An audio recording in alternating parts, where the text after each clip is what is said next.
Hi, I'm Wendell with Our Green God. Today we're going to deal with some wasp. Okay, now we have a home here in the front porch. There's some red wasp growing a nest. There's only a couple dozen of them. It's very small. It looks like it just started. And if you look way up there, high up there, you will see a red wasp nest. They're very ornery. They're very aggressive. These are red wasp. It's a small nest. There's only a few of them. But if you give this a couple of weeks, the problem may become much greater than this. This is definitely a problem that we can deal with ourselves. It's a do-it-yourself project. As long as it's small, you can do it yourself. If this gets very big, you may have to call a professional. People tend to want to go down to the hardware store, to Home Depot or whatever, the store, and get Raid or really super strong pesticides. We don't want to be too nice, and we don't want to be too hard on the environment. Just natural and organic methods as much as possible. I went down to Northern Tool, and for about 30 bucks I bought this really cool, it's a car wash wand. And I've got this really mild soap from Kirkland.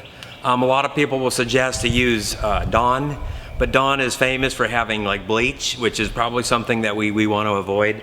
So I'm going to use something a little softer, a little milder. We just want to use a good mild and organic dish soap. This is a pretty small job, so I'm just going to put enough in here that I think I'm going to need and just attach it back on. We're just going to hook our old garden variety garden hose up. Turn it on, just make sure we get it. You can see the water going up there into the soap. You can even see bubbles. I feel like I'm back in the army, you know, with my M16 rifle. This is my weapon that I'm gonna fight the red wasp with.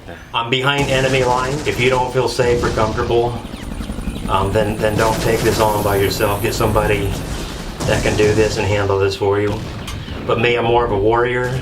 So I'm ready to go into combat and to fight these wasps. Yeah. I want to stun them first, kind of like David did with the stone when he hit Goliath right in the forehead. I want to stun them, and then I'm going to come in after they're stunned, dazed, and confused. These guys are completely subdued. Now we can come in and just kind of clean the job up and get rid of them.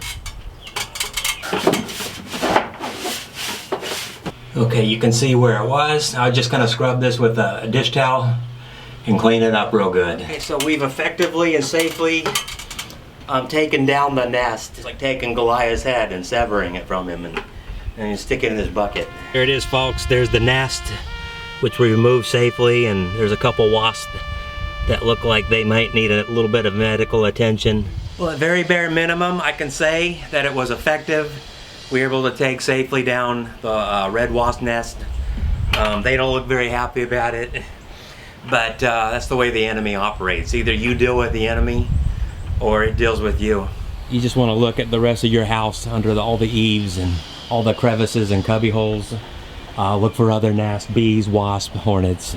Don't want any more of these things coming back. Okay, that's the simple video. Very easy to do it yourself project. No, we don't want any big problems. We just want small problems. Every little small problem, you just take care of it. Every single Goliath, you want to do it simple. And like they say, the best problems to have are the small and simple ones that you can take care of yourself quite easily. Hopefully this will solve the problem. If we see anything springing back up, we're going to do the same thing. Get it? Well, it's a small problem.